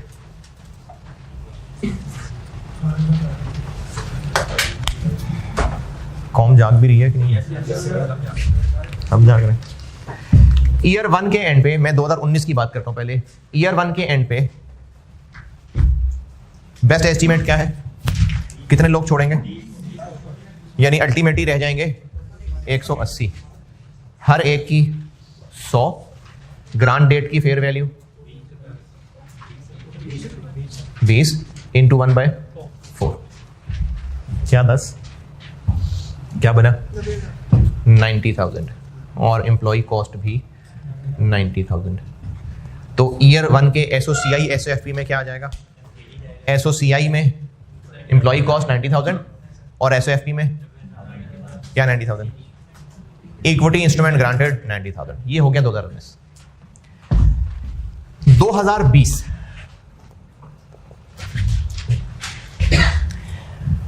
2020 में इक्विटी इंस्ट्रूमेंट ग्रांटेड का BD आ गया 90। CD करता हूं, देखें कैलकुलेट। क्या मॉडिफिकेशन हुई है? एक्साइज प्राइस कम की है। तो जो पुराना चल रहा था उसको एज इट इज चला देंगे। पुराना क्या चल रहा था? 200 लोगों में से अब क्या बेस्ट एस्टीमेट है? ईयर 2 के एंड पे खड़े हम 15 है ना? हाँ, 2020 के एंड पे बेस्ट एस्टीमेट 15 है। तो 185 इंटू 100 इंटू पुराना वाला एज इट इज, यानी 20 रुपए इंटू 2/4 प्लस। अच्छा, वो रुपए को शेयर से ही मल्टीप्लाई करना, तो इसलिए मैंने ब्रैकेट लगा लिया। मॉडिफिकेशन में क्या हुआ है? एक्सरसाइज प्राइस कम करने से पर्ची की फेयर वैल्यू पहुंच गई कहां तक? 14 रुपए तक। जबकि मॉडिफिकेशन ना होती तो ओरिजिनल पर्ची की उस दिन फेयर वैल्यू 10 रुपए थी, तो 4 रुपए। और इस 4 रुपए के पीछे जिंदगी कितनी रह गई अब? 2.5 साल। 1 जुलाई 20 है ना, 19 पूरा गुजर गया, 20 आधा गुजर गया, तो 4 में से रह ही 2.5 गए। और 2020 में आधा।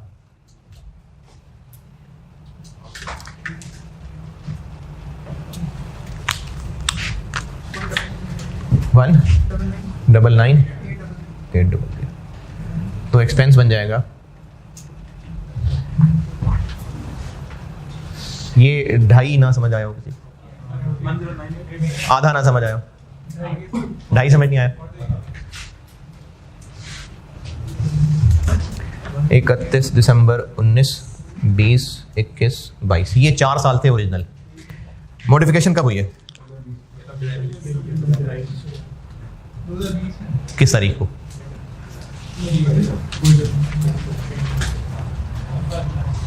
किस तारीख को? 1 जुलाई को। वैसे ईयर क्या है? जनवरी से दिसंबर। यहां हुई है मॉडिफिकेशन। अब इस मॉडिफिकेशन के पास ये आधा और ये 2.5 साल रह गए। उन 2.5 में से ये आधा है, तो आधा ओवर 2.5। एक्सपेंस बन जाएगा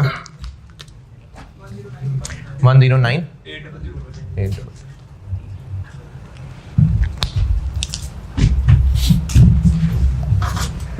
ये हो गया सिनेरियो ए।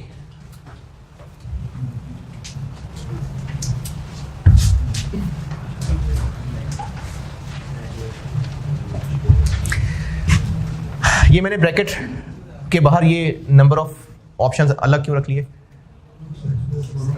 क्योंकि नंबर ऑफ ऑप्शंस नहीं चेंज हो रही, नंबर ऑफ शेयर्स नहीं चेंज हो रहे। ये भी पर पर्ची है, ये भी पर पर्ची है, इसलिए इनको ब्रैकेट में रख के मल्टीप्लाई कर दिया। तो ये मैंने उस मिसाल का सिनेरियो, उस सिनेरियो की सवाल की पोर्शन बनाया है जिसमें एक्सरसाइज प्राइस चेंज हो रही हो बस। तो जो ओरिजिनल है उसको एज इट इज, और जो एक्स्ट्रा है उसको रिमेनिंग है।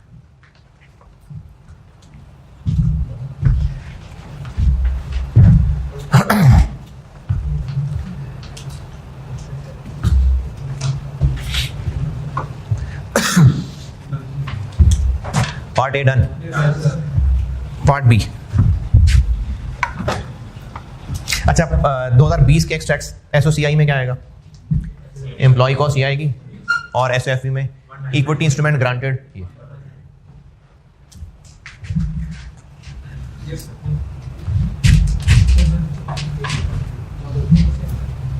मीनिंग है?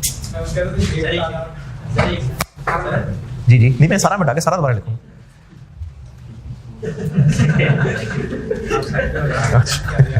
लिख कर लगा।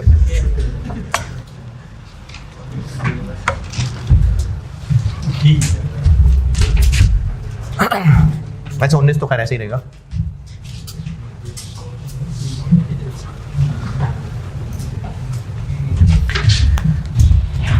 Part B. पार्ट बी में भी 1 जुलाई 20 को ही चेंज हो रहा है, तो 19 तो यही रहेगा। 19 तो यही होगा। अब पार्ट बी में हो क्या रहा है, जो उन्हीं 200 लोगों को पहले 100 शेयर ऑप्शंस का कहा था, अब उनको 130 का कह दिया। एक्सरसाइज प्राइस चेंज कर दी। एक्सरसाइज प्राइस क्यों नहीं चेंज की, वो तो शेयर के तो हालात ही खराब हो गए मार्केट में। वो पार्ट ए में शेयर गिरा था, वो पार्ट ए में गिरा था, पार्ट बी अलग है, इंडिपेंडेंट है। तो पार्ट बी में सब अच्छा चल रहा था, बस वैसे ही उनको और मोटिवेट करने के लिए नंबर ऑफ शेयर ऑप्शंस बढ़ा दी, पर्चियां और इशू कर दी। अच्छा, पर्चियां और इशू की हैं तो मॉडिफिकेशन की वजह से कोई पर्ची की फेयर वैल्यू बढ़ेगी? देखिए मेरी बात ध्यान से सुने। पहले क्या किया था कि शेयर ऑप्शन की एक्सरसाइज प्राइस कम कर दी थी, तो अब पर्ची ज्यादा कीमती हो गई थी, यानी मॉडिफिकेशन से पर्ची की वैल्यू चेंज हो गई थी। तो हमने कैसे अकाउंटिंग की थी? जो पर्ची की वैल्यू चेंज हुई, पर्ची की वैल्यू, मॉडिफिकेशन से पहले क्या वैल्यू थी, मॉडिफिकेशन के बाद क्या वैल्यू है, तो मॉडिफिकेशन की वजह से पर्ची की वैल्यू में जो चेंज आई।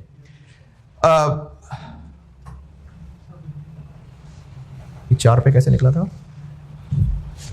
10 और 14 का फर्क। 10 और 14 का फर्क क्यों ले रहे हैं? वो पुराने वाले से क्यों नहीं कंपेयर कर रहे? क्योंकि सारा का सारा जो फर्क है वो मॉडिफिकेशन की वजह से नहीं पड़ा, वो तो टाइम भी गुजरा है। तो हम सिर्फ मॉडिफिकेशन की वजह से जो पर्ची की वैल्यू में चेंज हुई है सिनेरियो ए में वो कर रहे थे। सिनेरियो ए की पहचान क्या हुई? एक्सरसाइज प्राइस बदल रही है। अब मैं बताता हूं कि अगर नंबर ऑफ शेयर्स या नंबर ऑफ शेयर ऑप्शंस बढ़ा रहे हो तो फिर भी तो एम्प्लॉय खुश है ना। अब इस नंबर ऑफ ऑप्शंस के बढ़ाने से पर्ची की वैल्यू चेंज हो जाएगी? नहीं। अब मॉडिफिकेशन को कैसे हैंडल करें? अब एक्स्ट्रा क्या है?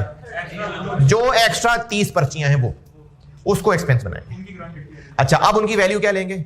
जो उनकी ग्रांट डेट की वैल्यू है, यानी जिस दिन मॉडिफिकेशन हो रही है तो पुराना वाला ऐसे चलता रहेगा और जो नए शेयर्स की इंक्रीज आ जाएगी वो उस दिन यानी 24 रुपए पे लेके सॉल्व करेंगे। अब वो डिफरेंस का मसला नहीं रहा क्योंकि अब 30 और हैं, तो इसलिए जो पुराना था वो वैसे ही 185 था। 185 लोग इंटू 100 इंटू 20 रुपए इंटू 2/4 प्लस 185 इंटू 30 इंटू 30 रुपए। 30 है 24 है, सॉरी 30 रुपए नहीं, सॉरी ये 100 की जगह ये 30।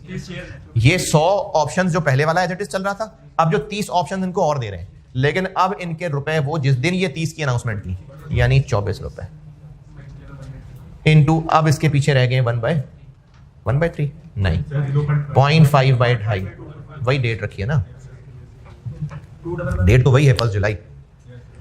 तो पुराने वाले को एज इट इज, और ये जो अब अमेंडमेंट हुई है तो वो जो नए ऑप्शंस दे रहे हैं वो इनटू जो उस दिन उसकी फेयर वैल्यू थी पर्ची की, और ये वही 1 जुलाई था तो आधा ओवर 2.5 121 तो एसओसीआई में आ जाएगी एम्प्लॉय कॉस्ट 121,640 और एसओएफई में आ जाएगा इक्विटी इंस्ट्रूमेंट ग्रांटेड 211,640।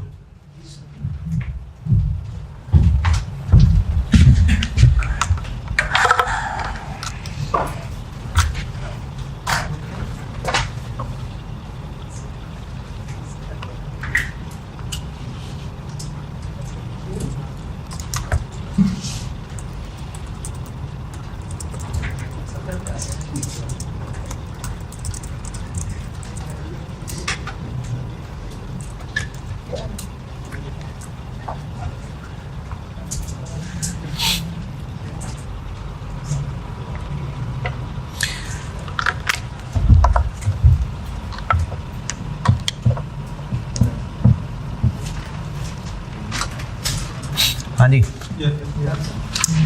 चले सी। मैंने पीरियड की बात उसको गलत बोल दी थी, वो मैं उसको ठीक करता हूं। अगर बाकी चेंजेस नहीं है, ये एक्साइज प्राइस चेंज नहीं है, नंबर ऑफ इंस्ट्रूमेंट्स नहीं बढ़ाए, वैसे ही पीरियड कम कर दिया तो भी खुशी होगा। अच्छा, अब जब पीरियड कम हो रहा है ना, तो जिस तरह डेप्रिसिएशन में करते थे, लाइफ का एस्टीमेट कम हो जाता है, तो क्या करते हैं, जो अब रिमेनिंग लाइफ रह जाती है उसके ऊपर चलाते हैं। यहां पर ऐसा वो बुक वैल्यू वाली बात तो नहीं है, लेकिन अगर पीरियड कम हो जाएगा तो वो जो 1/4 2/4 चल रहा था अब वो 2/3 हो जाएगा क्योंकि पीरियड ही कम हो गया। अब 19 तो ऐसे ही रहेगा, लेकिन जहां पर आके वो 2/3 हो जाएगा। तो अगर पीरियड कम हो जाए तो ओरिजिनल वाले को भी कम पीरियड पे बांट देंगे। ठीक है, उस वक्त मैं गलत बोल गया था, ओरिजिनल वाले को भी कम पीरियड पे बांट देंगे। तो इसके पार्ट सी सिनेरियो के अंदर, अच्छा ये बात मैंने लिखी कहाँ हुई है, ये बात मैंने ना लिखी इस तरीके से हुई है नोट्स में, पेज नंबर 8 पे देखें।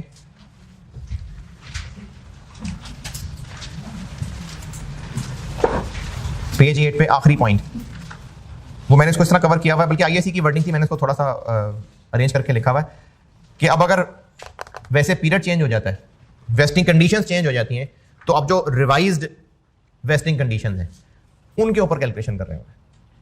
अब जो मॉडिफाइड वेस्टिंग कंडीशंस हैं उनको लेकर सवाल आगे सॉल्व करेंगे। पेज नंबर 8 के एंड पे पॉइंट नंबर 3 कि अब अगर वेस्टिंग कंडीशंस में चेंज हो रही है, चाहे वो, मैं वेस्टिंग कंडीशन में चेंज की बात कर रहा हूँ, अब वो एक्सरसाइज प्राइस और नंबर ऑफ शेयर्स की बात नहीं हो रही, वेस्टिंग कंडीशन में चेंज की बात हो रही है, परफॉर्मेंस टारगेट हल्का कर दिया, टाइम पीरियड कम कर दिया, उनकी बात हो रही है। तो उनमें अगर कमी हो रही है तो हमने उन रिवाइज्ड वाली वर्किंग कंडीशन कह रहा हूं, वेस्टिंग कंडीशन को लेके आगे चलना है। पेज 8 लास्ट पॉइंट, अगर वेस्टिंग कंडीशंस में हम इंप्रूवमेंट कर रहे हैं, वेस्टिंग कंडीशन में इंप्रूवमेंट क्या होगी, टाइम कम कर रहे होंगे, कोई परफॉर्मेंस टारगेट कम कर रहे होंगे, तो अब जो हमने चेंज कर दिया है उसको लेके फिर सवाल चलेगा। तो इस सवाल के पार्ट सी में क्या करें,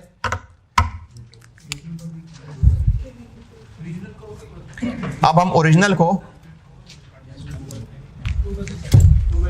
अच्छा अब यहां पर ना ये आधा और ढाई करने की जरूरत नहीं है, क्योंकि अब कंडीशंस चेंज हो गई और अब वो कंडीशंस चेंज होके 4 की जगह 3 हो गई, तो 19 तो ऐसे ही रहेगा, पार्ट सी 19 ऐसे ही रहेगा, लेकिन 20 में CD बैलेंस अब ऐसे आ जाएगा